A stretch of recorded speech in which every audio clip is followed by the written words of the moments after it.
Hi, this is Scott Garibay, and today we're going to talk about Dungeons and Dragons.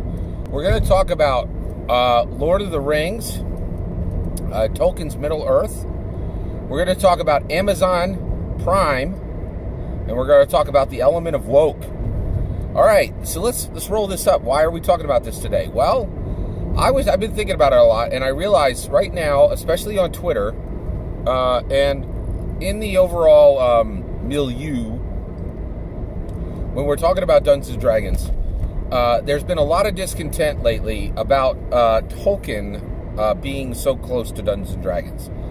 Gary Gygax absolutely loved Tolkien, and it's really not arguable. Dungeons and Dragons really is systematized Tolkien. It's it's the Dungeons and Dragons, both Greyhawk and Forgotten Realms are really Middle Earth with the serial number filed off. No two ways about it. So, and then D&D really just systematizes all the elements in Tolkien. It's there. So now that has become a problem because Tolkien was amazing at every single thing. A narrative, creating an awesome fantasy world.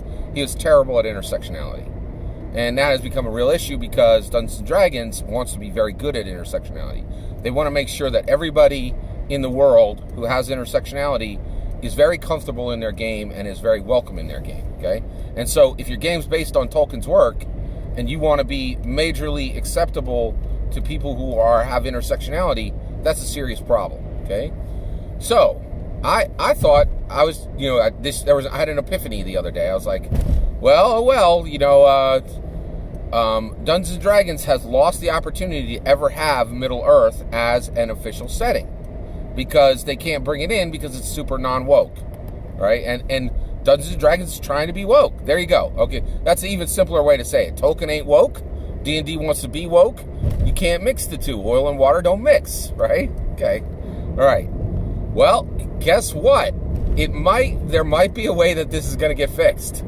And here's where it comes in. It's Amazon Prime. So Amazon just spent, I'm pretty sure these are the numbers. It's been reported that $500 million was spent by Amazon to get the rights to make a sequel television show to Lord of the Rings. Okay? That the numbers, from what I remember, were like, this could be off by a number here or there. This is my memory. Let me know. Please correct me if these numbers are off. And I'll put a correction in but I'm pretty sure this is where it landed.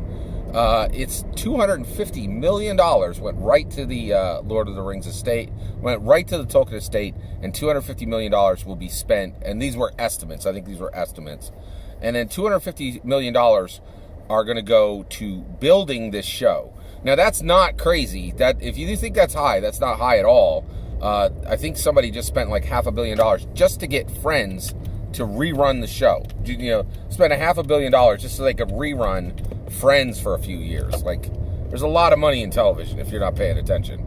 So Amazon just spent $500 million to make a Lord of the Ring sequel television show. Okay, and that's exciting, right? Now you can best believe if Amazon Prime is rolling up on making a Lord of the Rings sequel series, is going to be woke, right? Like you just don't bring, it's Jeff Bezos and it's going to be big Hollywood money. It's going to be woke. So what that means is there is a possibility that Tolkien's going to get some woke spice all over Middle Earth. And when that happens, that may mean that the door is open for Middle Earth to be an official Dungeons and Dragons setting, which has never, ever happened. Shockingly, the best fantasy, the best fantasy world that's ever been written.